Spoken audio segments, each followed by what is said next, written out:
चंडीगढ़ के मेयर का चुनाव इस बात का प्रमाण और सबूत है कि भारतीय जनता पार्टी सत्ता काबिज करने के लिए कुछ भी करने को तैयार है, और फिर वो दिन दहाड़े चुनाव में धांधली ही क्यों ना हो। जो देखिए, वो जो वहां पर जो इनवैलिड जो वोट्स है, उनपे जो उनके मार्क्स होते हैं, कुछ टिक मार्क्स होते हैं, वो होने नहीं चाहिए। बीजेपी ने अपने ही पार्टी के माइनॉरिटी विंग के ऑफिस बियरर को प्रिसाइडिंग अफसर बनाया, यानी कि जो शख्स घोषित भाजपा का सदस्य है, उनका ऑफिस बियरर है, पदाधिकारी है, उस माइनॉरिटी विंग के सेक्रेटरी को प्रिसाइडिंग अफसर बनाकर उसकी देखरेख में चुनाव कराने की घोषणा करी।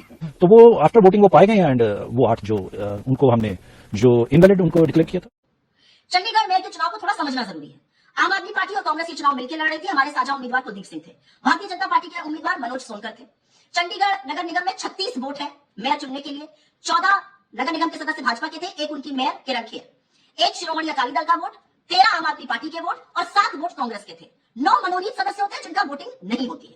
यह चुनाव 18 जनवरी को होना था।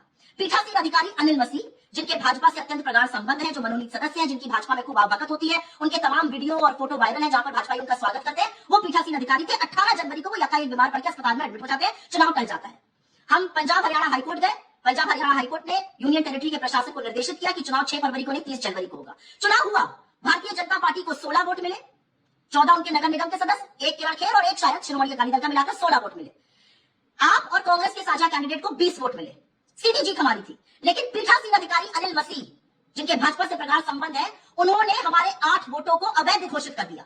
और वीडियो में साफ दिख रहा है कि कैसे वो वोट बैलेट पे लिख रहे हैं, उस पर लाइन बना रहे हैं और कैसे उसको झपट्टा मार के वो लेकर चले गए, जिससे विपक्ष के लोग उसको देख भी ना पाए। तो ऐसी क्या मजबूरी थी? क्यों जरूरी था कि भाजपा के मेयर के कैंडिडेट को येन तेन प्रक्रिया जिताया जाए? क्या आज न्यायपालिका चुप रहेगी?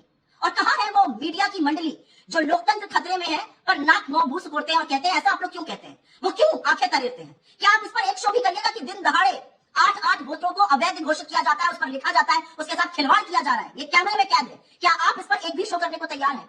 और मैं आशा करती हूं कि इस देश की न्यायपालिका सुप्त नहीं रहेगी, इस पर एक्शन लेगी, क्योंकि असलियत यह है कि अगर यह होने दिया गया तो इस देश का लोकतंत्र खत्म हो चुका है। इस देश में चुनावों का कोई मतलब नहीं है, इस देश में मताधिकार का कोई मतलब नहीं है। तो जरूरी है कि इस पर चर्चा हो, जरूरी है न्यायपालिका इसको स्वतः संज्ञान में लेकर इस पर तुरंत एक्शन करे, क्योंकि इस तरह से लोकतंत्र का दिन दहाड़े दमन करना एक पीठासीन अधिकारी, एक भाजपा के एजेंट के द्वारा असहनीय है, निंदनीय है, बर्दाश्त नहीं है।